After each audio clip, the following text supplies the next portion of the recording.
Have you ever heard of a king so wise that his name became legendary for centuries? Today, we're diving into the incredible story of King Solomon, one of the most famous rulers of ancient Israel. Solomon was the son of the great King David. When he took the throne, his kingdom enjoyed a rare era of peace and prosperity. The story goes that soon after becoming king, God appeared to him in a dream and offered to grant him anything he wanted. Now, what would you ask for? Power? Riches? A long life? Solomon's choice was different. He humbly asked for a wise and discerning heart, so he could govern his people justly and tell right from wrong. God was so pleased with this selfless request that he not only granted Solomon unparalleled wisdom, but also threw in the riches and honor he had and even asked for. And Solomon's wisdom quickly became the talk of the ancient world. The most famous example is the story of two women who came before him, both claiming to be the mother of the same baby. It was a classic he said, she said situation with no witnesses.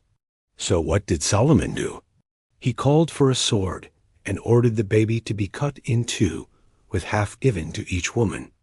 Instantly, one woman cried out, begging the king to spare the child and give him to the other woman.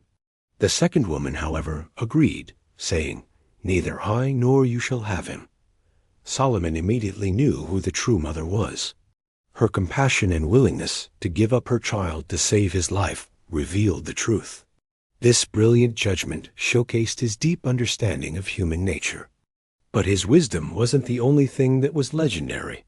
Solomon's wealth was simply staggering.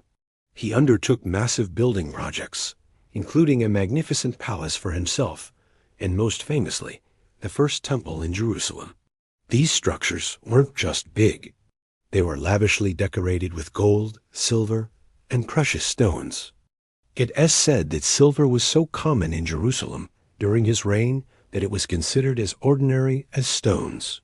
News of his wisdom and wealth spread far and wide. Rulers from distant lands, like the famous Queen of Sheba, traveled for weeks just to meet him, test his wisdom with hard questions, and see his kingdom for themselves. They would arrive with caravans loaded with spices, gold, and jewels as gifts. King Solomon's legacy endures as a powerful symbol of wisdom, prosperity, and just leadership. His story reminds us that true greatness doesn't come from seeking power or riches for ourselves, but from humility and the pursuit of wisdom to serve others. It's a timeless lesson that the wisest choices often lead to the greatest rewards.